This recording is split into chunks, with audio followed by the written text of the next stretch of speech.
Welcome to Retro Rewind, the show that unpacks the silicon, the software, and the stories that built the world of digital entertainment. Today we're setting our sights on a machine that wasn't just a computer, nor was it just a game console. It was a paradox, a creative powerhouse born in Silicon Valley, adopted by a ruthless calculator company, and raised to superstardom across the Atlantic. It was a machine that promised to do everything, and for a glorious fleeting moment, it actually did. This wasn't a gray box for spreadsheets or a colorful toy for kids. This was the machine that launched 1,000 demos, that painted masterpieces in 32 colors, that composed symphonies in 4 channels, and that created a generation of bedroom coders, artists, and musicians. It was the heart of a vibrant, rebellious subculture that pushed hardware to its absolute limits, simply for the art of it. It was the computer that made Hollywood-style special effects affordable, launched 1 million games that defined a continent, and showed the world what a true multimedia machine could be years before the word multimedia became a corporate buzzword. Today, we rewind to the era of the checkered boing ball, the roar of a 3.5-inch floppy drive, and the creative explosion of the Commodore Amiga 500. Introduction: the Beige Box Rebellion. To truly grasp the lightning-in-a-bottle phenomenon of the Amiga 500, you have to transport yourself back to the technological landscape of the mid-1980s. The world of home computing was a fractured and fascinating battlefield, a digital Wild West populated by a cast of distinct, often incompatible, and fiercely beloved machines. In North America, the great video game crash of 1983 had poisoned the well. The word game was toxic to retailers, and the once mighty Atari was a fallen giant. Nintendo, with its family-friendly NES, was cautiously rebuilding the console market by pretending its machine was a toy, not a computer. The home computer market, meanwhile, was dominated by the 8-bit titans. In the United States, it was the undisputed king, the Commodore 64, a machine that had sold in the millions and brought computing to the masses with its affordability and a legendary sound chip. In the United Kingdom and Europe, the scene was even more diverse and tribal. The plucky, rubber-keyed Sinclair ZX Spectrum was the people's champion, a marvel of cost-cutting genius from the eccentric Sir Clive Sinclair. It was the machine that fueled a generation of British game developers. Alongside it were the elegant but niche Acorn BBC Micro and the more business-oriented Amstrad CPC range. These 8-bit machines were marvels of their time, but by 1985 they were showing their age. Their graphics were blocky, their color palettes were painfully limited, and their processors creaked under the strain of increasingly ambitious software. A new frontier was on the horizon, the 16-bit era. This was the promised land, a leap in processing power that promised arcade-quality graphics, richer sound, and deeper, more complex experiences. 2 new contenders had already drawn their battle lines. Atari, now under the iron-fisted leadership of Jack Tramiel, the very man who had founded and been ousted from Commodore, was set to release the Atari ST. It was a sleek, powerful, and cost-effective machine with a crisp black-and-white graphical user interface that made it an instant favorite among musicians thanks to its built-in MIDI ports. On the other side of the fence, the burgeoning world of the IBM PC clone was beginning to standardize. While still prohibitively expensive for most homes and saddled with rudimentary 4-color CGA graphics and bleep-bloop PC speaker audio, its corporate backing and open architecture signaled a long-term threat. Into this turmoil world, a third challenger emerged, not from a corporate giant, but from a small, idealistic startup in Los Gatos, California. This company was called Amiga Corporation, and their vision was not just to create a more powerful computer, but to create a fundamentally different kind of computer.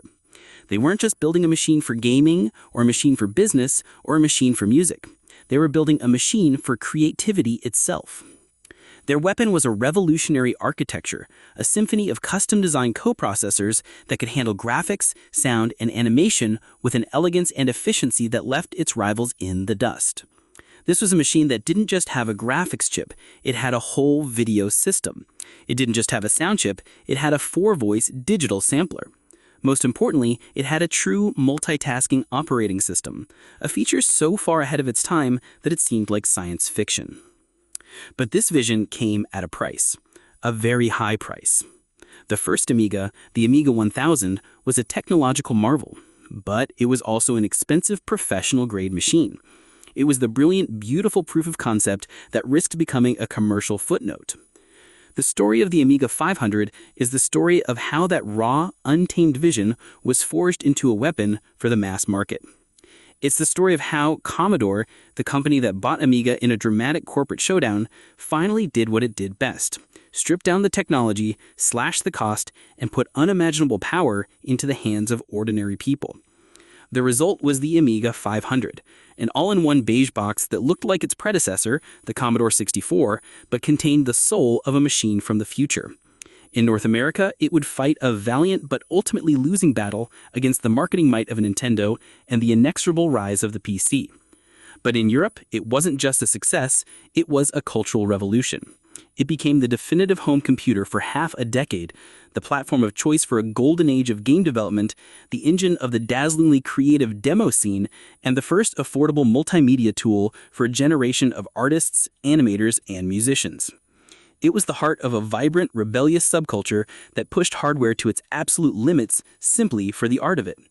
It was the computer that made Hollywood-style special effects affordable, launched a million games that defined a continent, and showed the world what a true multimedia machine could be years before the word multimedia became a corporate buzzword. Today, we rewind to the era of the checkered boing ball, the roar of a 3.5-inch floppy drive, and the creative explosion of the Commodore Amiga 500. Chapter 1. The Dreamers of Los Gatos. The soul of the Amiga was not born in the corporate boardrooms of Commodore International on the East Coast. It was conceived thousands of miles away in the sun-drenched, innovation-fueled environment of Silicon Valley by a small, tight-knit team of brilliant engineers who shared a common history and a revolutionary vision. At the heart of this group was a man widely revered as a technological prophet, a quiet, soft-spoken engineer with a trademark white cockapoo, Mitchie, who perpetually sat by his side, even in the office. But behind this unassuming demeanor was one of the sharpest minds in semiconductor design. Miner's philosophy was simple. A general-purpose CPU, the kind that powered most computers, was a jack-of-all-trades and a master of none. To achieve truly spectacular results in graphics and sound, you needed specialized hardware. You needed custom-designed coprocessors that could take the heavy lifting away from the main CPU, allowing it to manage the system while the custom chips did what they did best: create magic on the screen and through the speakers. He had already proven this philosophy at his previous company, Atari. In the late 1970s, Miner was the man who led the development of the TIA, or Television Interface Adapter, the custom chip that served as the heart and soul of the Atari 2600 VCS. The TIA was a masterpiece of minimalist design, a tiny piece of silicon that in the hands of creative programmers could generate the graphics and sounds for an entire generation of iconic games, from Space Invaders to Pitfall. After the 2600, Miner again spearheaded the design of the custom chips for Atari's next project, the Atari 400 and 800 home computers. These machines were light years ahead of their competitors, the Apple II and the Commodore PET, precisely because of Miner's custom chip philosophy. The Antic and CTIA GTIA chips worked in concert to produce hardware-based sprites, fine scrolling, and a range of colors that made them peerless gaming machines. But Miner was growing increasingly frustrated with Atari's management. Under the leadership of Ray Kassar, the company was becoming more corporate, more focused on short-term profits, and less interested in pushing technological boundaries. His vision for a true next-generation machine built around the powerful 16-bit Motorola 6800 CPU was repeatedly shot down. He saw the future, but his bosses were content to milk the cash cows of the present. Disillusioned, he left Atari in 1982. His expertise, however, was in high demand. He briefly worked in the medical field, designing custom pacemaker chips, but the allure of creating the ultimate entertainment machine was too strong. It was at this point that he was approached by a successful entrepreneur named Larry Kaplan. Kaplan, another Atari veteran, was one of the legendary gang of four programmers who had left Atari to found the first-ever third-party game developer, Activision. Kaplan had a new idea, a company that would create a new kind of game console, one that would blow everything else out of the water. He founded the company in 1982, initially naming it High Toro. He secured funding from a group of Texas dentists and set about assembling a dream team. His first call was to Jay Miner. Miner agreed to join as the head of hardware development, but on one crucial condition: This machine would not just be a game console. It had to be a full-fledged expandable computer. He had seen firsthand how the expandable architecture of the Atari 800 had fostered a vibrant community, and he refused to build another closed box like the 2600. Kaplan agreed, and the project, codenamed Lorraine, or Lane of the wife of Hightore's president, was born. Assembling the Knights of the Round Table. With Miner on board, Hightoro, which was soon renamed Amiga Corporation, became a magnet for top-tier talent. Many of them refugees from Atari and other large tech companies who were tired of the corporate bureaucracy. Miner handpicked a team of brilliant hardware and software engineers who shared his passion. R.J. Michael, a charismatic and energetic software wizard from the arcade game developer Williams Electronics, was brought on to lead the development of the operating system. Michael was known for his work on the AI for games like Sinistar and Defender. He understood the needs of game developers and was a passionate advocate for creating a system that was not only powerful, but also fun and intuitive to program for. He would become the primary evangelist for the new machine, a masterful showman whose live demonstrations of the Amiga's capabilities became legendary. Dave Needle, another hardware guru, joined the team, contributing significantly to the design of the custom chips. Carl Sassenrath was hired to develop the core of the operating system.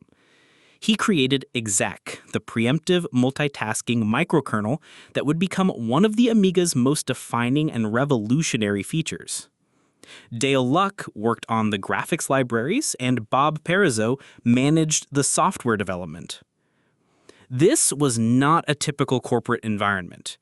The Amiga office in Los Gatos was a chaotic, creative, and often zany place. The engineers worked grueling hours, fueled by passion, pizza, and a shared belief that they were building something truly special. Jay Miner's dog Mitchie had his own official employee badge. R.J. Michael was famous for his high energy and for peaking morale up with pranks and antics. They were the underdogs, a tiny startup trying to build a machine that would challenge the likes of Apple, IBM, and their old employer, Atari. The vision. A symphony of silicon. The vision for the Lorraine was breathtakingly ambitious. It was to be built around 3 custom-designed chips that would work in harmony with a powerful, off-the-shelf Motorola 68000 CPU. This triumvirate of custom silicon would come to be known as Agnes, Denise, and Paula. Each had a specific crucial role in the Amiga's architecture. Agnes, Address Generator Unit. Often called the heart of the chipset, Agnes was the grand conductor. It controlled all the memory access, allowing the CPU and the other custom chips to share system RAM without fighting each other for it. This was the key to the Amiga's multitasking prowess. Crucially, Agnes also contained 2 revolutionary pieces of hardware, the blitter and the copper. The blitter, block image transferer, was a dedicated hardware unit for moving large blocks of graphical data around in memory at lightning speed, essential for animation and screen updates. The copper was a simple but ingenious synchronized processor that could change the hardware state, like the color palette or screen resolution, in perfect time with the raster beam of the monitor. This gave programmers an unprecedented level of control over the display, allowing for visual tricks that were impossible on other systems. Denise was the video chip, the artist of the trio.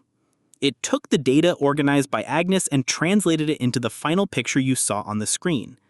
It handled the Amiga's unique bitplane graphics system, which allowed for a very memory-efficient way to display multiple colors.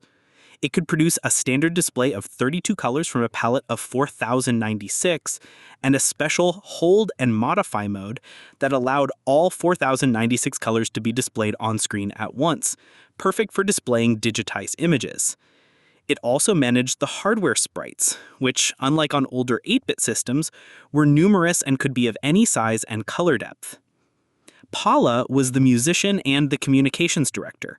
It contained the Amiga's groundbreaking sound hardware, 4 8-bit PCM sound channels split into 2 stereo outputs. Unlike the synth chips in other computers that generated artificial sounds, Paula could play back digitized samples. This meant the Amiga could reproduce any sound imaginable, from a piano chord to a human voice, with stunning clarity. This single feature would revolutionize computer game music and give birth to an entire subculture of digital musicians. Paula also handled all the input and output, managing the floppy disk drives, keyboard, and mouse. Working together, these chips created a machine with capabilities that seemed almost magical in 1984. While an Atari ST or an early PC had to use its main CPU to do almost everything, an Amiga could be playing a 4-channel music module, animating dozens of on-screen objects with the blitter, and changing the color palette every scanline, all while the 68,000 CPU was sitting almost completely idle, free to run the game's logic or the user's application. This was J. Miner's philosophy realized in its ultimate form. It was a machine designed for motion, for color, for sound. It was an artist's computer, a musician's computer, a gamer's computer. The only problem was building the future is expensive. As the development of the Lorraine prototype neared completion, Amiga Corporation was rapidly burning through its seed money. The dream was on the verge of becoming a reality, but the dreamers were about to go broke. They needed a savior, and they needed one fast. This desperation would lead them into a dangerous dance with two of the most formidable and ruthless figures in the entire computer industry. Chapter 2: A Deal with the Devil. By the winter of 1983 and into 1984, Amiga Corporation was in a precarious position. The engineering team had performed miracles creating a working prototype of the Lorraine that was so advanced it left industry insiders speechless. At the 1984 Consumer Electronics Show, they demonstrated its capabilities behind closed doors in a desperate bid to attract investors or a buyer. The demo was a showstopper. It featured the now legendary Boing Ball, a red and white checkered sphere, that bounced around the screen, casting a realistic shadow and making a satisfying boing sound, all while the system was multitasking with other applications in the background. It was a technical demonstration that was simple, elegant, and utterly convincing. It was also a performance that would set in motion a chain of events filled with corporate intrigue, betrayal, and a last-minute rescue that would define the Amiga's fate. The Atari connection. The most logical partner for Amiga was their old home, Atari. Despite the bad blood that had led to the exodus of Miner and his team, Atari was still a giant in the industry and was actively seeking a next-generation chipset for its future computers. A deal was struck, though it was one born of Amiga's desperation. In the spring of 1984, Atari invested $500,000 into Amiga Corporation in exchange for temporary exclusive access to the Lorraine chipset. The terms of this deal were brutal. The money was essentially a loan to keep Amiga afloat long enough to finish the design. The contract stipulated that if Amiga could not repay the loan by the end of June, Atari would gain full, unencumbered ownership of all of Amiga's technology for a bargain basement price. It was a vulture's deal, a ticking clock that put the Amiga engineers under immense pressure. They knew that Atari's intention was likely not to build the Lorraine as they had envisioned it, but to strip it down and cripple it to create a cheap game console, a betrayal of J. Miner's core philosophy. The situation became infinitely more complicated and dangerous in the summer of 1984. Warner Communications, Atari's parent company, was hemorrhaging money in the wake of the video game crash. In a shocking move, they decided to sell off Atari's consumer division.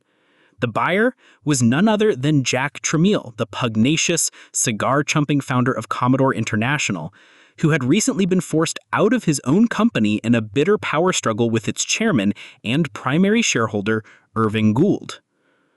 Tramiel was a legend in the industry, known for his ruthless business practices and his famous mantra, "Business is war." He had built Commodore from a typewriter repair shop into a global powerhouse on the back of the VIC-20 and the Commodore 64, always by being the most aggressive on price. Now, at the helm of a new company he called Atari Corporation, he inherited the deal with Amiga. The moment Jack Tramiel walked into the Amiga offices, the atmosphere turned ice cold.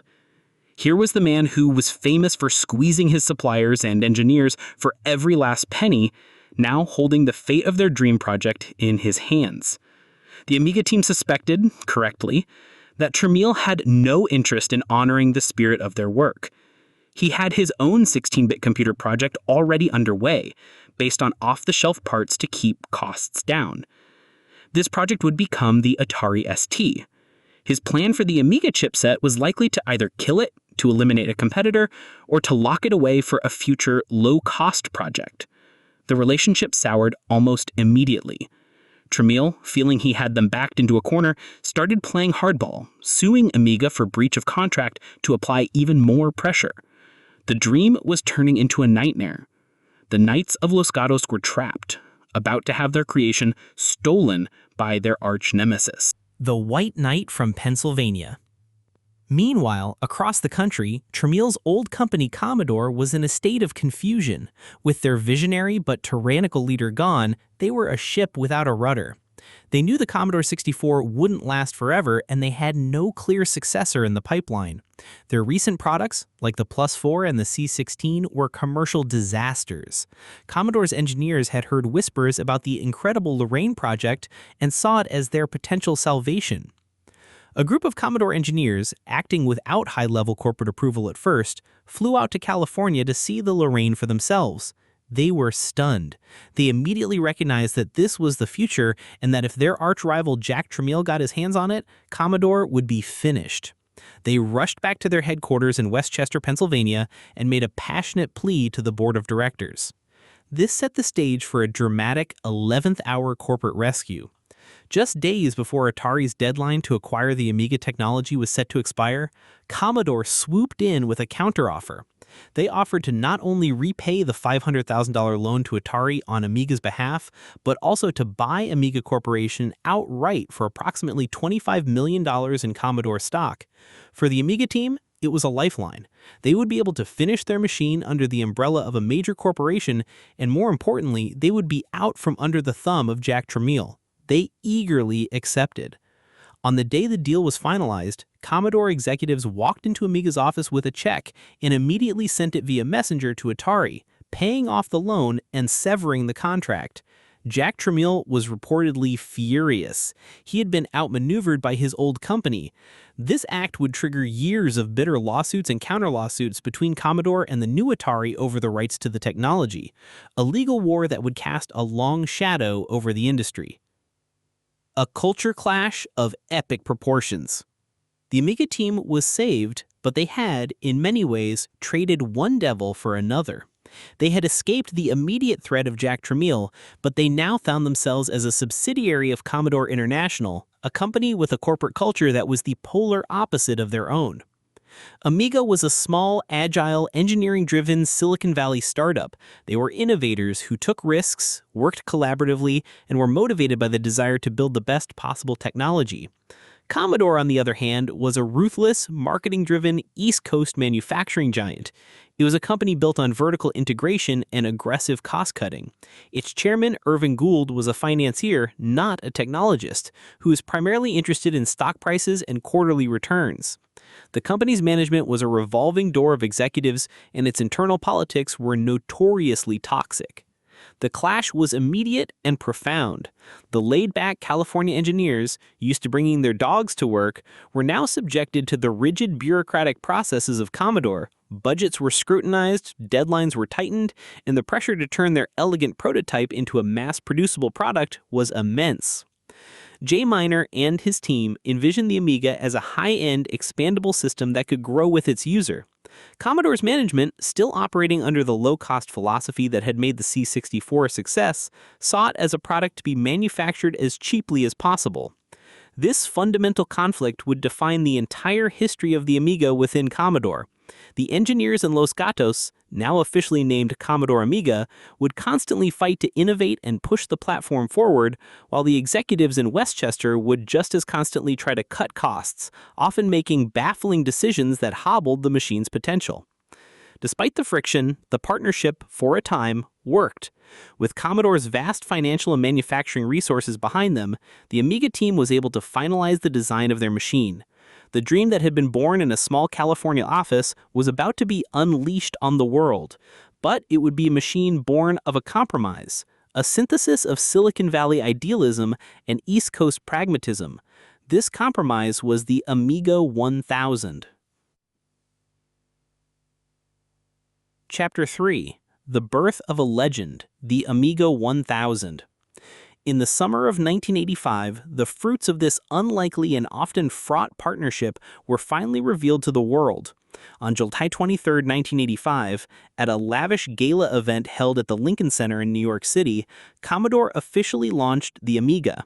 It was a coming-out party designed to make a statement. This was not just another beige box. This was a cultural event, the arrival of a machine that would blur the lines between technology and art. The Warhol Connection. The master of ceremonies for the event was the undisputed king of pop art, Andy Warhol. The choice was a stroke of marketing genius. By associating their new computer with one of the most famous artists of the 20th century, Commodore was signaling that the Amiga was a serious creative tool. The highlight of the presentation was a live demonstration. On stage, a visibly intrigued Warhol sat down at the Amiga with a digitizer camera and a mouse. A picture of blondie frontwoman Debbie Harry, also present on stage, was captured and loaded into a pre-release version of a graphics program called GraphicCraft, which would later evolve into the legendary Deluxe Paint. With a little guidance, Warhol began to use the mouse to manipulate the image, using the software's powerful color fill tools to splash vibrant, psychedelic colors onto the black and white image of Harry. The crowd was mesmerized. They were witnessing, in real time, the birth of digital pop art. It was a powerful, symbolic moment that perfectly encapsulated the Amiga's potential. Here was a machine that was so intuitive and powerful that a traditional artist with no prior computer experience could use it to create compelling work live on stage. The launch event was a critical success, generating a huge amount of buzz in the press. The Amiga, now officially named the Amiga 1000 from Commodore, was hailed as a technological triumph, a machine so far ahead of its contemporaries that it seemed to have fallen from the future. But behind the glitz and glamour of the launch, the Amiga 1000 was a machine facing an uphill battle for survival. An elegant machine with a flawed heart. The Amiga 1000 was a beautiful piece of industrial design. Unlike the all-in-one, bread-bin designs of the 8-bit era, the Amiga 1000 had a sophisticated, low-profile desktop case with a detached keyboard that could slide neatly underneath it, a design feature intended to save desk space. It was sleek and professional-looking. Internally, it was a beast. It featured the 7.16 MHz Motorola 68000 CPU, the custom Agnes, Denise, and Paula chips, and a then generous 256 kilobytes of RAM, expandable via a front-loading cartridge to 512. Its double-density 3.5-inch floppy disks could store 880 kilobytes of data, a massive improvement over the 170 kilobyte capacity of the Commodore 64's 5.25-inch drives. But the machine's elegance was marred by a few strange and costly quirks, a direct result of the rushed development schedule following the Commodore acquisition. The most notable of this was its operating system, Amiga OS. The OS was too large to fit onto the 256 kilobyte ROM chips of the era, so the engineers devised a workaround. The Amiga 1000 shipped with a small Kickstart ROM that contained just enough code to boot the machine. The user would then have to insert a Kickstart floppy disk, which would load the core of the OS into a special 256 kilobyte section of RAM called the Writable Control Store. Only after this process was complete could the user insert their application disk, such as the Amiga Workbench, the graphical user interface, and begin using the computer. This two-stage boot process was clumsy and slow, and it added a frustrating delay every time the machine was powered on. It was a clear sign of a machine that was pushed out the door before it was truly finished. Another peculiar feature was the inside of the case. As a tribute to the team that had poured their hearts and souls into its creation, the signatures of the 53 engineers and staff of the original Los Gacos team, including Jay Miner and his dog Mitchie, were engraved on the inner surface of the plastic shell. It was a hidden personal touch, a symbol of the pride they took in their work, but it was a heart that was now trapped inside a corporate machine. Lost in the market. The Amiga 1000's biggest problem, however, was not its boot process. It was its price and its marketing. Commodore's management seemed utterly confused about who the machine was for. The Warhol launch suggested it was for creative professionals, but its feature set, particularly its gaming prowess, screamed for the home market. The marketing campaign was unfocused, and the message was muddled. Worst of all was the price.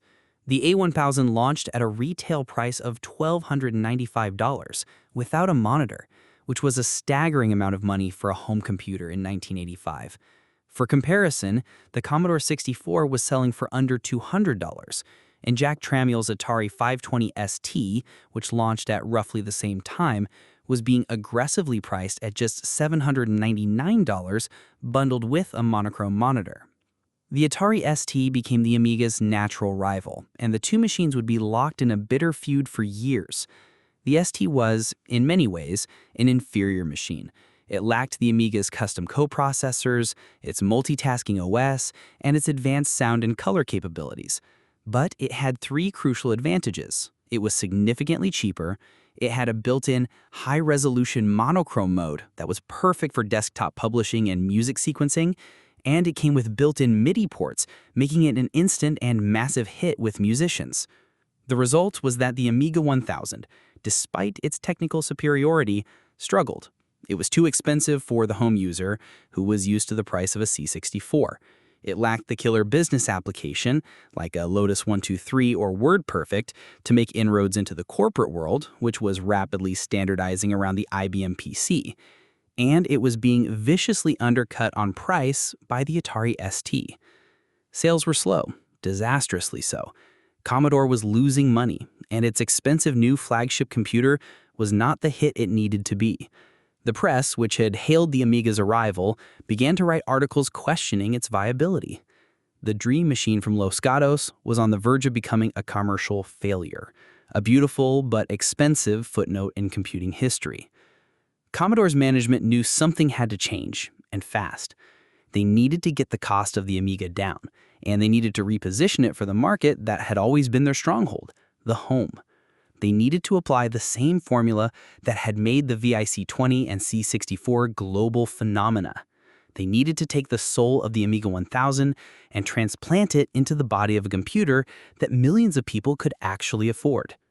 This new machine would ditch the fancy three-box design, integrate the keyboard and computer into a single unit, and be built from the ground up for mass market appeal. This machine would be the Amiga 500. Chapter 4.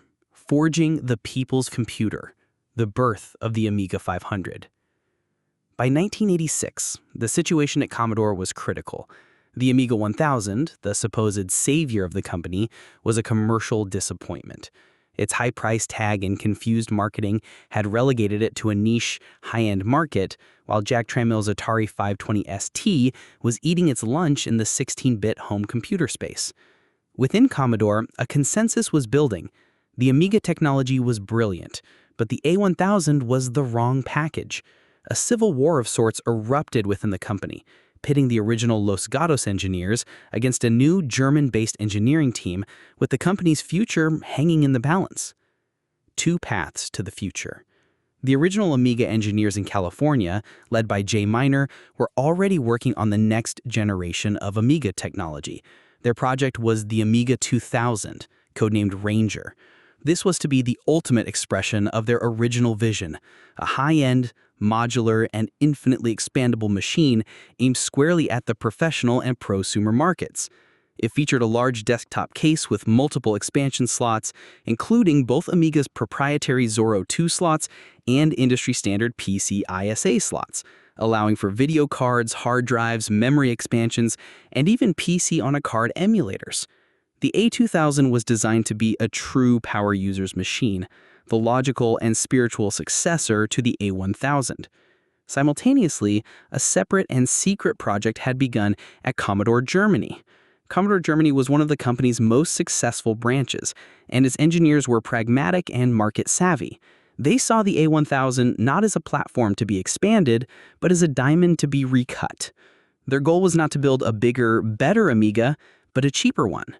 Their project was simple and ruthless in its focus.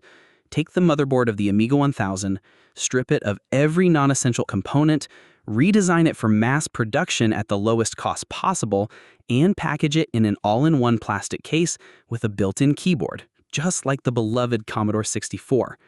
This project, codenamed the B-52, and later known as the A500, was the brainchild of the German engineering team, who understood the European market far better than the American executives. They knew that to succeed in the homes of teenagers and families in the UK, Germany, and Scandinavia, price was everything. When the American management at Commodore headquarters in Westchester discovered the German team's secret project, they were initially furious. But as the poor sales figures for the A1000 continued to roll in, they were forced to admit that the Germans had a point. The decision was made to pursue both projects simultaneously. The high-end Amiga 2000 would serve the professional market, while the cost-reduced Amiga 500 would be targeted at the home. The philosophy of subtraction. The design process for the Amiga 500 was a masterclass in pragmatic engineering. The goal was to remove cost without removing the magic. The German team, led by engineer George Robbins, went over the A1000's design with a fine-toothed comb. The case, the elegant but expensive three-box design of the A1000, was the first thing to go. It was replaced by a wedge-shaped all-in-one plastic chassis that integrated the keyboard in the main system unit. This dramatically simplified manufacturing and assembly. The design cleverly sloped downwards towards the user, creating a comfortable typing angle, and included a garage underneath for the mouse when not in use. It wasn't as beautiful as the A1000, but it was functional, robust, and cheap to produce. The motherboard. The A1000's motherboard was redesigned and consolidated. The clumsy kickstart boot process was eliminated.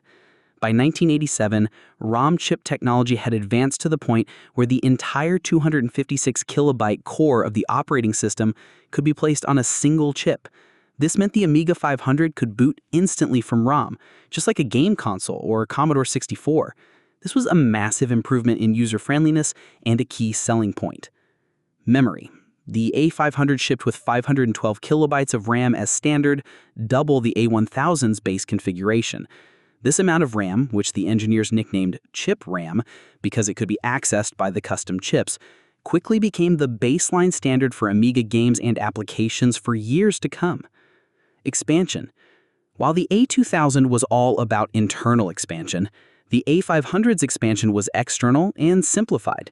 A trapdoor bay on the underneath of the machine allowed for a simple 512 kilobyte RAM upgrade, bringing the total to 1 megabyte. This upgrade was so common that it was practically considered essential. A side expansion port allowed for more complex peripherals like hard drives, but for the average user, the trapdoor RAM was all they needed.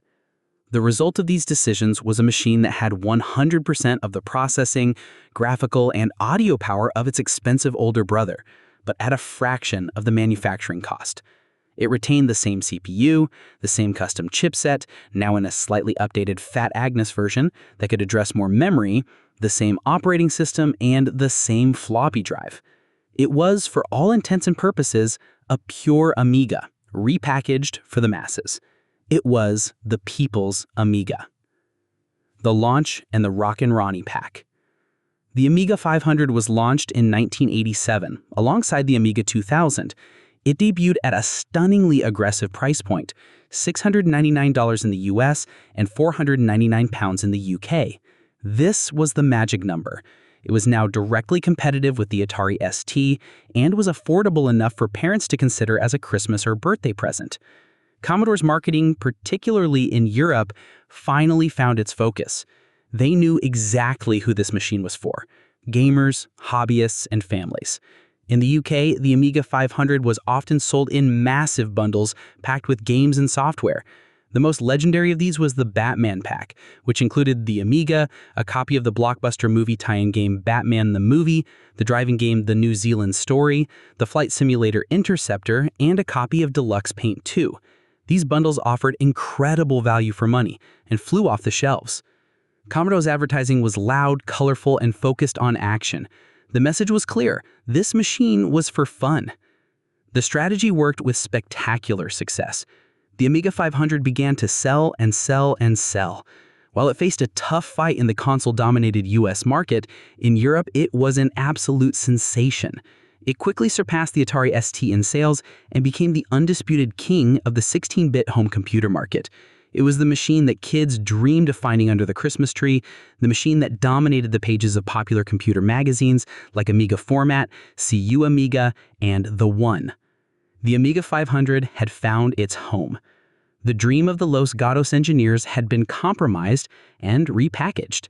But in doing so, it had been placed into the hands of millions.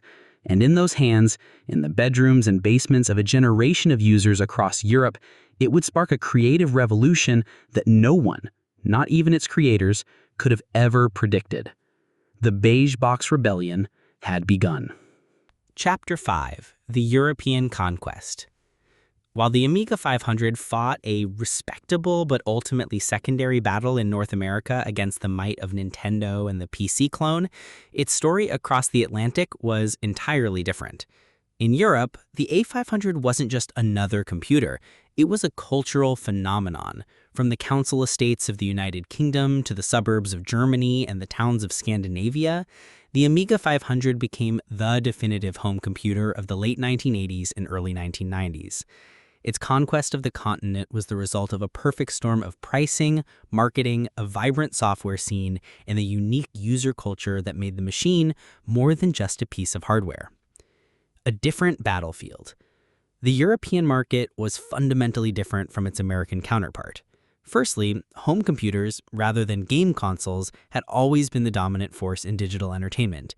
A generation had grown up on the ZX Spectrum, the Commodore 64, and the Amstrad CPC. These were machines that encouraged tinkering, programming, and creativity. There was a deeply ingrained bedroom coder culture, particularly in the UK, where teenagers would create and sell games from their own homes. The Amiga 500, as a powerful, affordable, and relatively open computer, was the natural next step for this audience. Secondly, the IBM PC was much slower to achieve dominance in European homes. In the late 1980s, PCs were still largely seen as expensive, boring business machines. Their poor graphics, EGA at the time, and abysmal sound, the PC speaker, made them deeply unappealing for gaming and creative pursuits compared to the Amiga. This created a massive window of opportunity for Commodore. Finally, Commodore's European branches, particularly in the UK and Germany, were far more competent and in tune with their local markets than the chaotic American headquarters. They understood the importance of bundling, aggressive pricing, and targeting the youth market. They advertised heavily in popular computer magazines, which were a huge cultural force in Europe. A positive review or a cover-mounted demo disc from a magazine like Zap64 or Amiga Power could make or break a game. The software gold rush. The Amiga's technical superiority in graphics and sound made it a paradise for a new wave of European game developers who were eager to leave the limitations of the 8-bit systems behind. This led to a software gold rush, with a host of new and existing studios hitching their wagons to the Amiga star. Psygnosis. Based in Liverpool, Psygnosis became the quintessential Amiga publisher. Their games were known for their stunning, often surreal artwork, much of it created by artist Roger Dean, famous for his album covers for the band Yes, their breathtaking introductory sequences, and their high production values. Titles like Shadow of the Beast were technical showcases for the Amiga. While its gameplay was simple, its parallax scrolling, huge sprites, and incredible soundtrack were unlike anything seen in a home computer game before. It was the ultimate show-off game, the title you loaded up to demonstrate to your Atari ST-owning friends just what your machine could do. Psygnosis also published the game that would become one of the Amiga's most beloved and enduring exports, Lemmings.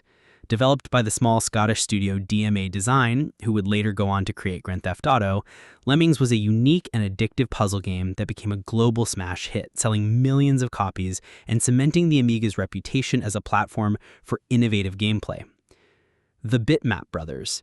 This London-based studio cultivated a rock and roll bad boy image, famously posing for photos in leather jackets and sunglasses. Their games reflected this attitude. They were slick, stylish, and had a distinctive metallic graphical style.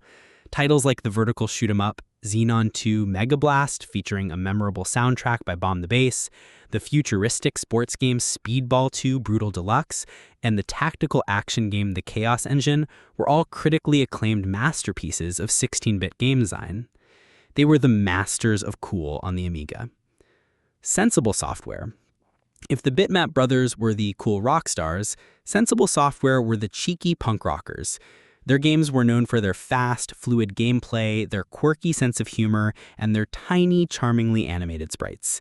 Sensible World of Soccer is still regarded by many as one of the greatest football soccer games of all time, with a level of tactical depth and playability that has rarely been matched. Their masterpiece, however, was Cannon Fodder, a top-down action strategy game with a darkly satirical anti-war message. Its famous opening song, "War Has Never Been So Much Fun," perfectly captured its subversive tone. These were just a few of the titans. Studios like Team 17, Alien Breed, Worms, Gremlin Interactive, Zool, Lotus Turbo Esprit Challenge, and Reflections, Shadow of the Beast, Leander, all made their names on the Amiga, creating a library of games that was distinctly European in its style, humor, and design sensibilities. The dark side, the culture of piracy.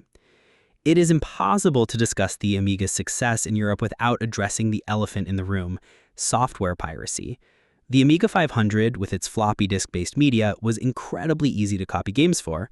An entire underground economy emerged around piracy. In school playgrounds across the continent, kids would trade copied discs. Crackers, groups of programmers who specialized in breaking the copy protection on games, became underground legends, often adding their own animated introductions, known as cracktros, to the pirated games, which would showcase their programming skills and taunt the game's original developers. While this undoubtedly hurt the profits of software houses, it also had an unintended side effect. It dramatically increased the Amiga's install base. Many teenagers who could never have afforded a large library of full-priced games were able to access a vast array of software through trading and copying. This created a huge engaged user base that shared a common language of games and experiences. The Xcopy utility, a program designed for making backups of disks, became one of the most ubiquitous pieces of software on the platform, a testament to the scale of the piracy culture. This culture, while illegal, was a significant, if controversial, factor in the Amiga's grassroots proliferation. The rise of the demo scene. Perhaps the most unique and creatively explosive aspect of the Amiga 500's European culture was the birth of the demo scene. This was a subculture of non-commercial, artistic computer programming that grew directly out of the cracktro scene. The goal of the demo scene was simple: to create stunning, real-time audiovisual presentations, called demos, that pushed the Amiga's custom hardware to its absolute breaking point and beyond. Demo crews with names like Red Sector Inc., Phenomena, Sanity, and Spaceballs would compete at large gatherings called copy parties to see who could create the most technical and artistically impressive demo. These were not games or applications, they were pure art, programs created for the sole purpose of showcasing skill and beauty. Demos featured mind-bending 3D vector graphics, massive scrolling text fields, dazzling particle effects, and complex multi-layered electronic music, all running in perfect sync, all squeezed into a tiny amount of memory, and all running on a standard off-the-shelf Amiga 500. Demo programmers learned to exploit every quirk and undocumented feature of the Amiga's custom chips. They used the copper to create more colors on the screen than was thought possible. They used the blitter in ingenious ways to create 3D effects. They wrote their own music playback routines to get the most out of Paula's 4 channels. The demo scene was a creative crucible that fostered an incredible amount of talent. Many of the programmers, artists, and musicians who started out in the demo scene would go on to found major game development studios. The founders of companies like Remedy Entertainment, Max Payne, Alan Wake, all had their roots in the Amiga demo scene. It was a testament to the Amiga's power as an inspirational tool. It was a machine that didn't just play games, it inspired a generation to take it apart, figure out how it worked, and use it to create breathtaking digital art. This unique combination of a vibrant commercial game industry, a controversial but widespread piracy culture, and the explosive creativity of the demo scene made the Amiga 500 the heart of a digital revolution in Europe. It was a machine that belonged to its users, a platform that was shaped and defined by the community that grew up around it. Chapter 6: A Tale of Two Philosophies, Amiga versus ST. The conquest of Europe was not an uncontested victory. For every teenager who pledged allegiance to the Amiga, there was a passionate devotee in the rival camp. The great playground war of the 16-bit era in Europe was not fought between Sega and Nintendo, but between two computer platforms, two corporate legacies, and two fundamentally different design philosophies. It was the beige box of the Amiga 500 versus the charcoal gray of its mortal enemy, the Atari ST. This rivalry was made all the more bitter and personal by the history that bound the two companies. Atari was now run by Jack Tramiel, the man who had been ousted from Commodore. And Commodore now owned the Amiga technology that Tramiel had come so close to acquiring himself.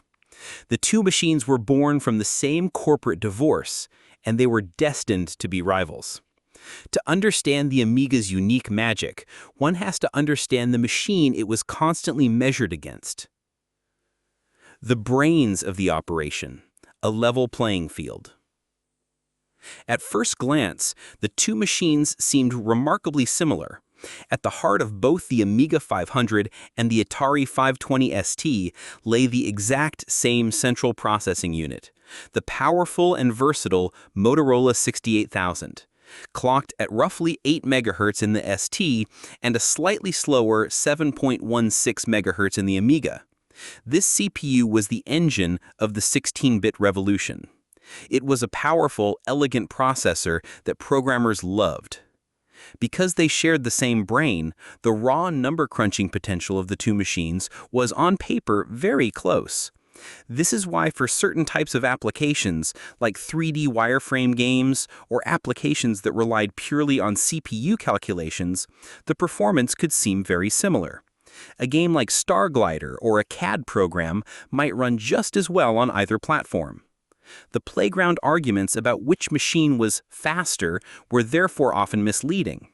The true difference, the source of the Amiga's power and the secret to its soul, lay not in the main processor, but in everything that surrounded it. The Atari ST was a masterpiece of pragmatic, cost-effective design. Jack Tramiel's philosophy was to build machines with readily available, off-the-shelf components to keep the price as low as possible. The ST was a simple, direct, and powerful system. The CPU talked directly to the memory, the video hardware, and the sound chip. It was a one-man show, with the 68000 doing almost all of the heavy lifting. The Amiga, by contrast, was a symphony orchestra. It was J. Miner's ultimate expression of his co-processor philosophy. The 68000 was the conductor, but the real work was done by a trio of specialist custom-designed chips, Agnes, Denise, and Paula. These chips were the Amiga's secret weapon. They allowed the Amiga to do things that the ST, with its brute force CPU-driven approach, could only dream of. The visual divide was bitplanes, blitters, and coppers. The most immediate and obvious difference was in the graphics. The Atari ST had a straightforward and capable video system. Its memory was laid out in a simple bitmap, and it could display a respectable 16 colors on screen at once from a palette of 512. This was a huge leap from the 8-bit machines and was perfectly adequate for a wide range of games and applications. The Amiga's graphical system, Denise, was something else entirely. It was far more complex and far more powerful. It used a system called bitplanes. Instead of having one single block of memory for the screen, the Amiga screen was made up of several layers or planes stacked on top of each other. A 32-color screen, for instance, would be composed of 5 bitplanes. This architecture was more complex for programmers to get their grips with, but it enabled two killer features. The first was hardware scrolling. Because the graphics were in layers, the Amiga could scroll different layers independently of each other at incredible speed, with almost no CPU usage. This was the magic behind the multi-layered parallax scrolling that became the visual signature of Amiga games.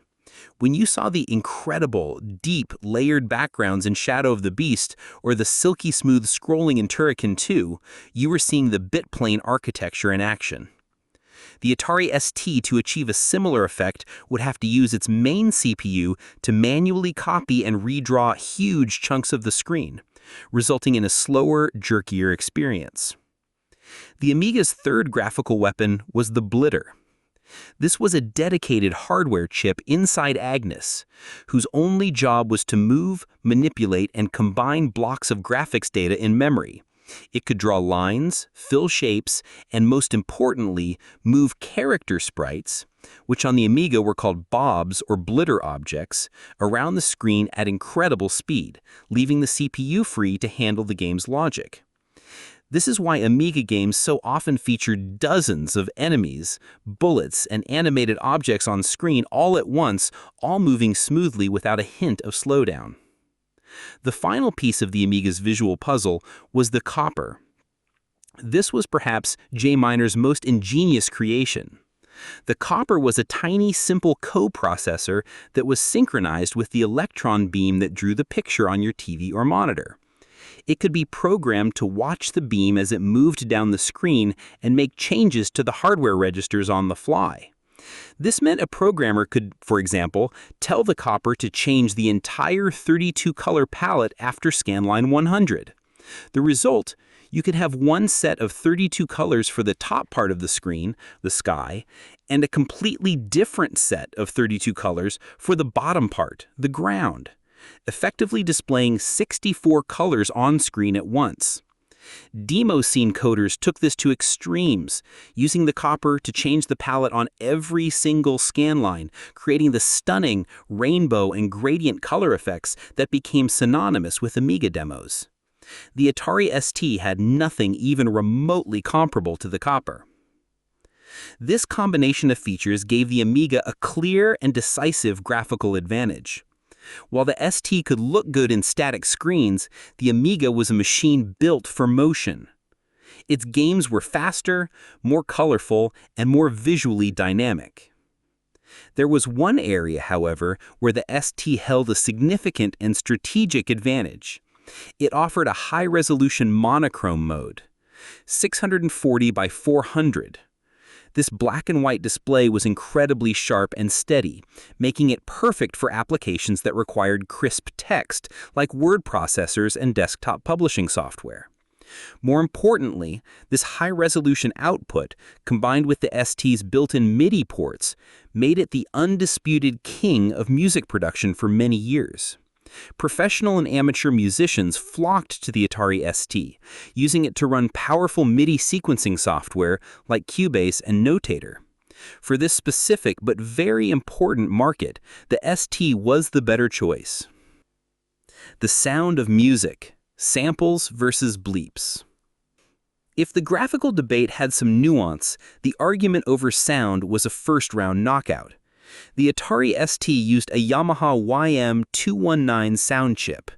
This was a capable and well-regarded three-voice synthesizer chip, which was in essence a slightly more advanced version of the chip found in the 8-bit ZX Spectrum and Amstrad CPC.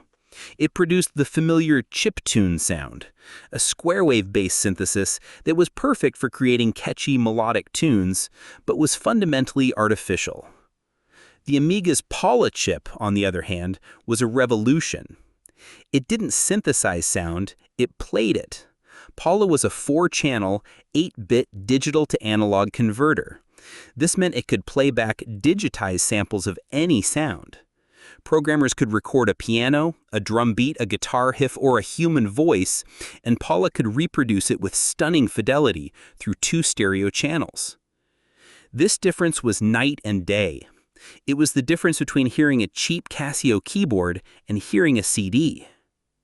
It allowed for game soundtracks that were atmospheric, realistic, and incredibly varied. You could have the orchestral strings and booming drums of Shadow of the Beast, the gritty urban beats of Speedball II, or the haunting vocal samples in Cannonballer. This capability gave birth to the tracker music scene. Programs like Soundtracker and ProTracker turned the Amiga into a self-contained digital music studio. Musicians could load short samples called mods and arrange them in a simple spreadsheet-like interface to create complex, multi-layered songs. These mod files became the soundtrack of the Amiga generation and the demo scene, and the tracker format would go on to influence genres of electronic music for decades. The Atari ST, with its simple synth chip, simply could not compete in the audio arena. The operating system, a true multitasker. The final, crucial difference lay in the soul of the machine, its operating system. The Atari ST ran on an OS called TOS, which featured a graphical user interface called GEM, licensed from Digital Research. It was clean, efficient, and heavily inspired by the Apple Macintosh interface. But it had a fundamental limitation. It was single-tasking. The ST could only do one thing at a time. If you were formatting a disk, the entire computer would freeze until the format was complete. The Amiga ran on Amiga OS, which was built around a tiny, elegant microkernel called exec. From its very inception, Amiga OS was designed as a true preemptive multitasking system. This was a feature previously found only on hugely expensive mainframe and workstation computers. It meant the Amiga could juggle multiple tasks at once, prioritizing them on the fly. You could be downloading a file from a modem in the background while composing a document in a word processor while a music module played all at the same time, without the system grinding to a halt. This multitasking prowess, combined with the power of the custom chips, made the Amiga feel alive in a way the ST did not. It felt fluid, responsive, and powerful. It was a glimpse of the future of computing, a user experience that wouldn't become standard on PCs and Macs until many years later. In the end, the rivalry was a clash of ideals. The Atari ST was a pragmatic, no-nonsense workhorse. It was simple, reliable, and did a few things, like MIDI, exceptionally well. It was Jack Tramiel personified, aggressive, efficient, and built to a cost. The Amiga 500 was the thoroughbred. It was complex, elegant, and possessed a depth of power that in the right hands could produce results that were simply magical. It was J minor personified, visionary, ambitious, and built for art. The ST may have been the better tool for a specific job, but the Amiga was the superior canvas. Chapter 7. The Creative Canvas, a Library of Dreams. A machine, no matter how brilliant its architecture, is ultimately an empty vessel. It is the software that fills it, that gives it purpose and personality. The Amiga 500's legacy is defined by its extraordinary library of software, a vibrant ecosystem of games that push the boundaries of the 16-bit era, and a suite of creative applications that democratized digital art and music. This software library was the canvas upon which a generation painted its digital dreams. Part 1. The European Gaming Renaissance. As we've seen, the heart of the Amiga gaming scene beat strongest in Europe. The unique capabilities of the machine inspired a generation of developers to create games that were not only technically impressive, but also imbued with a distinctly European flavor of design, art, and humor. Lemmings by DMA designer Psygnosis in 1991, if one game could be said to have captured the world's imagination, it was Lemmings. This deceptively simple puzzle game was a stroke of pure genius. The goal was to guide a troop of mindless green-haired lemmings from an entrance to an exit by assigning them specific skills: climber, floater, bomber, blocker, builder, basher, miner, digger. The levels were intricate, diabolical puzzles that required planning, timing, and often sacrifice. It was charming, addictive, and universally appealing. Published by the tastemakers at Psygnosis, Lemmings became a global phenomenon, ported to every system imaginable and selling over 15 million copies. It was the Amiga's ambassador to the world, a testament to the platform's ability to foster genuine innovation. Speedball II Brutal Deluxe by Bitmap Brothers in 1990, the Bitmap's masterpiece was the perfect embodiment of their Cool Britannia ethos. It was a futuristic sports game, a violent hybrid of handball and ice hockey, played by armored gladiators. The gameplay was lightning fast, strategic, and incredibly satisfying. The crunching sound effects, the ability to injure opponents, and the iconic ice cream sample that played when power-ups appeared on the pitch made it an unforgettable audiovisual experience. With a deep league system and a two-player mode that ended friendships, Speedball 2 was, for many, the pinnacle of 16-bit competitive gaming. Cannon Fodder by Sensible Software in 1993. Sensible were the masters of marrying deep gameplay with a subversive sense of humor. Cannon Fodder was their magnum opus. On the surface, it was a cute, top-down, squad-based action game where you controlled a small team of soldiers. But beneath the charming graphics was a surprisingly dark and satirical anti-war statement. Each soldier had a name, and after each mission, the new recruits would queue up on a hill in front of the graves of their fallen comrades. The game was difficult and often brutal, driving home the point that your soldiers were indeed cannon fodder. Its blend of addictive gameplay and a powerful message was unique and controversial, leading the Daily Star newspaper to run a campaign against it, which only served to increase its notoriety and sales. Alien Breed by Team 17 in 1991. Before they became famous for Worms, Team 17 were the masters of the Amiga arcade-style shooter. Alien Breed was their breakout hit. A top-down sci-fi shooter heavily inspired by the film Aliens, it was a masterclass in atmosphere. Players navigated dark, claustrophobic maze-like space stations, fending off hordes of alien creatures. The graphics were dark and gritty, the sound effects were terrifying, and the two-player co-op mode was a revelation. It spawned a whole series of sequels and special editions and established Team 17 as a major force in the Amiga development scene. Turrican II: The Final Fight by Factor 5 and Rainbow Arts in 1991. This was the Amiga's answer to console-style run-and-gun games like Contra and Metroid, and many would argue it surpassed them. Developed by the German studio Factor 5, Turrican II was a technical tour de force. It featured a huge, athletic main character, massive, sprawling levels filled with secrets, screen-filling bosses, and some of the most fluid scrolling and animation ever seen on the system. But its most legendary component was its soundtrack.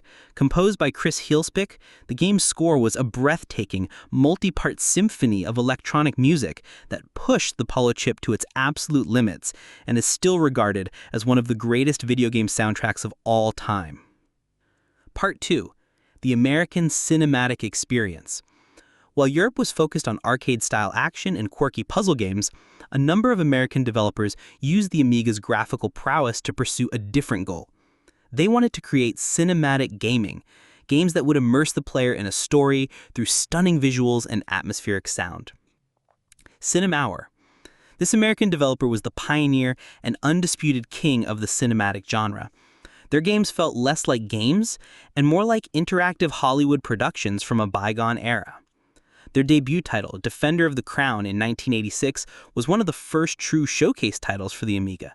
It was a medieval strategy game set in England, but the gameplay was secondary to the presentation. The graphics were so rich and detailed, they looked like digitized paintings, a world away from the blocky sprites of other systems. It was the game you used to sell the Amiga to your parents.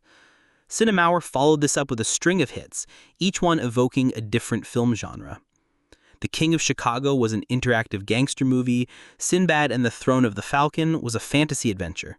Their masterpiece was arguably It Came from the Desert in 1989, a brilliant interactive B-movie where players had to save a remote desert town from giant irradiated ants.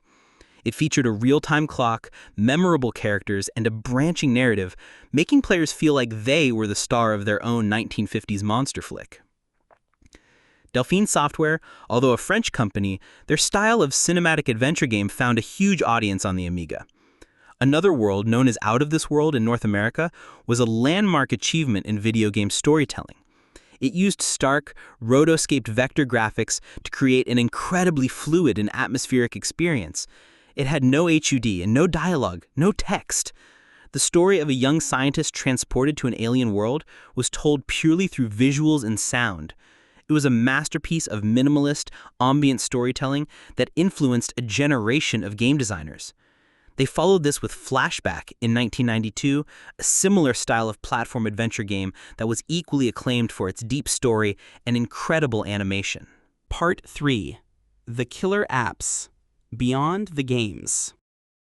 What truly set the Amiga apart from consoles, and even from the Atari ST, was its power as a creative tool. A handful of killer applications transformed the Amiga 500 from a games machine into a genuine home studio for art, music, and video. Deluxe Paint, Electronic Arts. It is impossible to overstate the importance of Deluxe Paint, or D-Paint as it was universally known. Released by Electronic Arts, D-Paint was the Amiga's killer app. It wasn't just a paint program, it was the paint program that defined a generation of digital artists. Its interface was intuitive, but its feature set was incredibly powerful. It introduced concepts like color cycling, which allowed artists to create the illusion of animation, like flowing waterfalls or flickering fires, simply by rotating a portion of the color palette. It had powerful tools for masking, stenciling, and creating gradients. Its animation features, using the IFF anim format, were revolutionary, allowing users to create full-motion cartoons. Virtually every single 2D graphical artist working on the Amiga used D-Paint. From the stunning vistas of Psygnosis games to the gritty sprites of the Bitmap brothers, the platform's visual identity was forged in the fires of Deluxe Paint. The trackers: Sound Tracker, Pro Tracker. What D-Paint did for graphics, the trackers did for music. The first tracker, Karsten Abarski Ultimate Sound Tracker, was originally created as an internal tool for a game development company. When it was released commercially, it sparked a revolution. The tracker interface was unique. It displayed music vertically, like a player piano roll, arranged in channels. Users would input notes on a timeline and assign a digitized sample to that note. It was a simple but powerful concept that allowed anyone, even those without traditional musical training, to start composing complex electronic music. Sound Tracker was soon refined and perfected by the demo scene into programs like Noise Tracker and the legendary Pro Tracker. An entire genre of music, known as mod music, was born. It was the sound of the Amiga, and its influence can still be heard in electronic and video game music today. The Video Revolution, the Video Toaster. While not an application that ran on a standard Amiga 500, the Video Toaster deserves mention because it cemented the Amiga's reputation as a multimedia powerhouse. The toaster was an expansion card for the high-end Amiga 2000 that turned the computer into a full-blown television production studio. It provided real-time video switching, digital video effects, character generation, and even a 3D animation and rendering package called Lightwave 3D. At a time when similar professional equipment cost hundreds of thousands of dollars, the video toaster system could be had for a few thousand. It revolutionized television production, allowing small cable stations, schools, and even individuals to create professional-quality video content. Groundbreaking TV shows like Babylon 5 created all of their CGI special effects using a bank of Amigas running Lightwave 3D.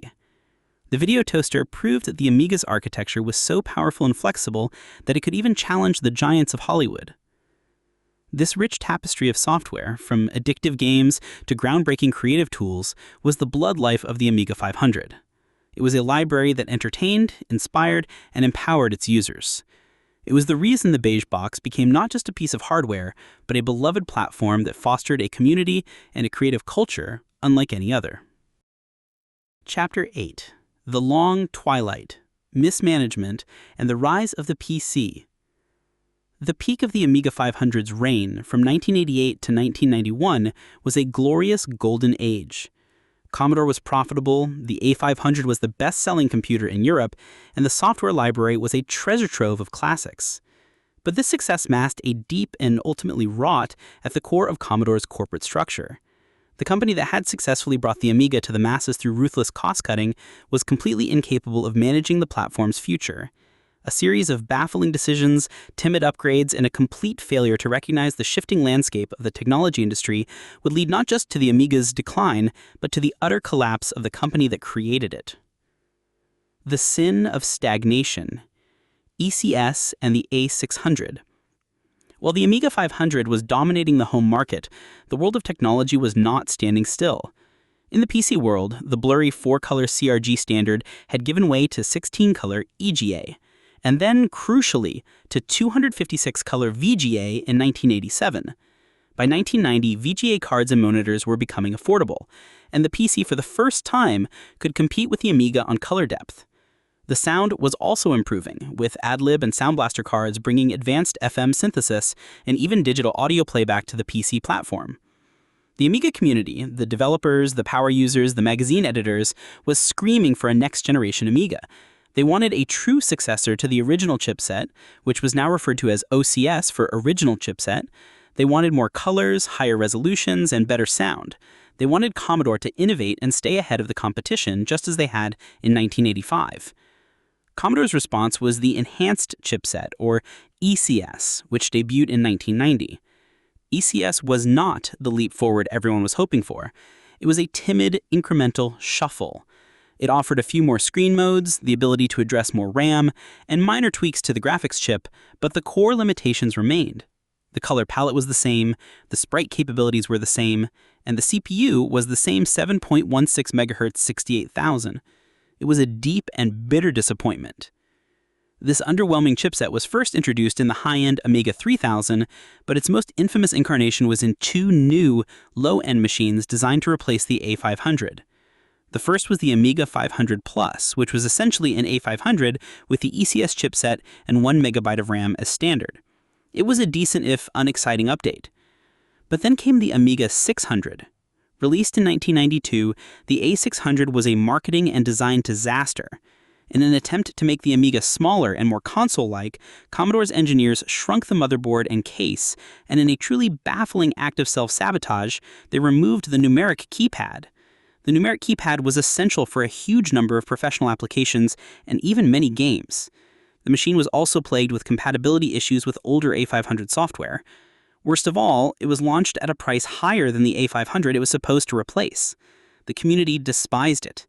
It was a machine that nobody had asked for, a solution to a problem that didn't exist. It was a clear sign that the management at Commodore had completely lost touch with their user base. Too little, too late. The AGA chipset.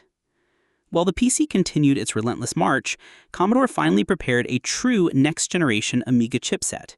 It was called AGA for Advanced Graphics Architecture. This was the upgrade the community had been demanding years earlier.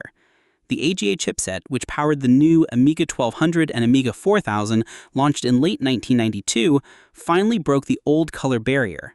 It could display 256 colors on screen in normal modes, from a vastly expanded palette of 16.7 million colors, 24-bit color. The Amiga 1200 in particular was the machine the A600 should have been. It was the true successor to the A500. It had the AGA chipset, a faster 14 MHz Motorola 68020 processor, and 2 MB of RAM as standard. It was a genuinely powerful machine for 2D graphics and productivity. Games that used the AGA chipset, like Team 17's Alien Breed 3D and Psygnosis's Microcosm, were visually stunning. But it was too little, too late. By the time the A1200 arrived, the landscape had changed forever. The PC clone was now a juggernaut. It had become the default standard for business and was rapidly conquering the home. And a new type of game had arrived that would signal the end of the 2D era. In 1992, a small Texas-based developer called id Software released Wolfenstein 3D. A year later, they unleashed its successor, Doom. These games were a revolution. They offered fast, fluid, texture-mapped 3D worlds that were immersive and visceral in a way no 2D game could. And they ran on a standard off-the-shelf 486 PC with a VGA card. Doom was the watershed moment. It was the game that killed the Amiga. The Amiga's architecture, with its bit planes and blitters, was perfectly optimized for 2D sprite-based games. It was hopelessly ill-equipped to handle the kind of chunky pixel 3D graphics that Doom required. While ports of Doom were eventually released for the AGA Amigas, they were slow, jerky, postage-sized affairs that couldn't hold a candle to the PC version. The PC, with its powerful general-purpose CPU and simple brute-force graphics architecture, had become the superior platform for the next generation of gaming. The best and brightest game developers, even longtime Amiga stalwarts in Europe, saw the writing on the wall. They began to shift their development focus from the Amiga to the much larger and more lucrative PC and console markets. The river of classic Amiga games slowed to a trickle, and then it dried up almost completely. The final, agonizing collapse. While its technology was being eclipsed, Commodore as a company was in a death spiral. Its management made one catastrophic blunder after another. They entered the PC clone market far too late and with uncompetitive products. They launched two ill-conceived console versions of the Amiga, the CD-TV, a multimedia player, and the Amiga CD32, a 32-bit game console, both of which were commercial failures that fragmented the market and confused consumers. The company was hemorrhaging money. Its legendary marketing prowess had vanished. Its engineers, frustrated by the lack of vision, were leaving in droves. The corporate culture had become toxic. By 1993, the company was technically bankrupt, surviving only on loans and the goodwill of its suppliers. The end came on April 29, 1994. Commodore International announced that it was liquidating its assets and ceasing operations. The news sent a shockwave of grief and disbelief through the global Amiga community. The company that had brought computing to the masses with the VIC-20 and C64, the company that launched the world's first true multimedia computer, was gone. The dream that had started with Jay Miner and his dog Mitchie in a small office in Los Gatos had ended in a bankruptcy court in the Bahamas. It was a tragic, ignominious end to one of the most important and visionary companies in the history of personal computing. Chapter 9. Echoes in the Silicon, Legacy and Rebirth. The death of Commodore was not the death of the Amiga. In a testament to the passion and loyalty the machine inspired, the Amiga platform refused to die. Its story after 1994 is a fascinating, often frustrating, but ultimately inspiring tale of a community that fought to keep its beloved computer alive. This enduring afterlife, combined with the machine's profound influence on the world of technology and art, constitutes the true and lasting legacy of the Amiga. The Lost Weekend, a series of failed saviors. In the years immediately following the bankruptcy, the rights to the Amiga technology and brand name were sold and resold in a bewildering series of corporate transactions. It was a lost weekend that stretched for nearly a decade. First, the assets were bought by a German PC manufacturer named Escom. They re-released the Amiga 1200 and 4000 for a short time, but their primary focus was on their PC business, and they too went bankrupt in 1996. The rights were then sold to another PC maker, Gateway 2000, in 1997. There was a brief flicker of hope, as Gateway was a major player, but after 2 years of making grand pronouncements and producing very little, they sold the rights to a small group of former Amiga developers and enthusiasts who formed a new company, Amiga Inc. This cycle of hope and disappointment became a running theme. Various companies promised a glorious Amiga comeback, a next-generation machine that would recapture the old magic, but these projects were consistently underfunded, mismanaged, or technologically flawed. The community watched, year after year, as the official brand withered on the vine. The Flame Keepers. A community refuses to surrender. But while the corporate owners fumbled, the grassroots community took matters into their own hands. This is where the Amiga story truly diverges from that of other platforms. The users became the keepers of the flame. Emulation. The single most important factor in the Amiga's survival was the development of the UAE, the Un-Amiga emulator. Started as a rough proof of concept, UAE and its Windows-optimized successor, WinUAE, evolved into a breathtakingly accurate and comprehensive software simulation of the entire Amiga hardware line. It allowed anyone with a modern PC or Mac to experience the classic Amiga library perfectly. It preserved the Amiga's software legacy for future generations and became the gateway for countless new fans to discover the platform. The Next Generation OS. A deep schism in the development community led to the creation of two separate but spiritually linked next-generation Amiga-like operating systems. MorphOS was a PowerPC native rewrite of AmigaOS, designed to run on old Apple Power Mac hardware and specialized new motherboards. Amiga OS 4, the official successor, was also developed for the PowerPC architecture. Both communities, though often rivals, continued to evolve the unique look, feel, and multitasking philosophy of the original Amiga OS, keeping the user experience alive on new hardware. The hardware scene. Most remarkably, a dedicated scene of hardware hackers and engineers continued to develop new hardware for the classic Amiga machines. They created powerful CPU accelerator cards that could make an Amiga 1200 faster than the Pentium PCs of its era. They designed graphics cards that allowed Amigas to display modern resolutions. In recent years, this has culminated in the development of FPGA-based accelerators like the Vampire, which completely re-implement the Amiga's custom chipset and a powerful CPU on a single modern chip, breathing incredible new life into the 30-year-old machines. This enduring activity, The constant development of new software, hardware, and operating systems by a global community of volunteers and small businesses is perhaps the Amiga's most unique legacy. It is a platform that is, in a very real sense, owned by its users. The architect of the modern multimedia computer. Looking back, the Amiga's influence on the broader world of technology is undeniable. It was, quite simply, the blueprint for the modern multimedia computer. In 1985, it offered a feature set that would not be integrated and standardized on the PC platform for another decade: a powerful, multitasking, graphical operating system, integrated multi-channel stereo sound capable of playing digital audio, advanced color graphics and hardware acceleration for animation, a focus on video and creative applications. Every time you watch a YouTube video, listen to an MP3, or play a game on your PC while another application runs in the background, you are living in the world that the Amiga first defined. It was the bridge between the simple 8-bit hobbyist machines and the powerful, all-encompassing multimedia devices we use today. The cradle of creativity. Beyond its technical innovations, the Amiga's greatest impact was cultural. It was a machine that democratized digital creativity. Deluxe Paint and ProTracker were tools of immense power, but they were also affordable and accessible. They put a digital art studio and a music production suite into the bedrooms of hundreds of thousands of teenagers.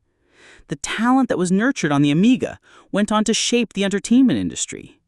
The demo scene acted as a high-tech art school, producing a generation of elite programmers, artists, and musicians who would go on to found some of the biggest and most innovative game studios in the world, from DICE in Sweden to Remedy in Finland. Artists who cut their teeth on D-Paint became the lead graphic designers for the PlayStation and Xbox era. Musicians who started with ProTracker went on to compose for movies and popular electronic bands. The Amiga proved that a home computer could be more than just a tool for consumption, more than a device for playing games or running spreadsheets. It could be an instrument for creation. Conclusion: the bouncing ball. The story of the Amiga is a story of brilliance and folly, of visionary engineering and corporate incompetence. It is a story of a machine that was, for a glorious moment, a window into the future. It lost the war, not because it was the inferior machine, but because its guardians lacked the vision of its creators. But the Amiga was never just a product. It was a community, an art movement, a subculture. It was a machine with a soul, and that soul was so resilient that it outlived its own parent company and continues to thrive in the hearts and on the hard drives of a dedicated global following. The Amiga 500 may have been just a beige box, but it was a box filled with dreams. It was a rebellion against the mundane, a testament to the power of specialized hardware, and a celebration of creativity. And somewhere in the digital ether, the red and white checkered ball is still bouncing, still defying gravity, still showing us what happens when technology is designed not just for business, but for art.